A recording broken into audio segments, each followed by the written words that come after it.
তোমাদের কাছে প্রেমের মানে ঠিক কি? কোনো মানুষ নাকি কোনো প্রিয় শখ? আজ হঠাৎ ইচ্ছে হলো তাই তোমাদের জিজ্ঞেস করলাম।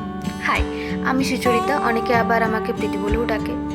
জানো তো, আমার প্রথম প্রেম এসেছিল আজ থেকে প্রায় 19-20 বছর আগে। কি অবাক হচ্ছ? ভাবছো তখন আমার বয়স কত ছিল? ওই বড় জোর 3 কি 4 হবে। অবাক হইও না, এই ছবি আঁকাটাই হচ্ছে আমার প্রথম ভালোবাসা।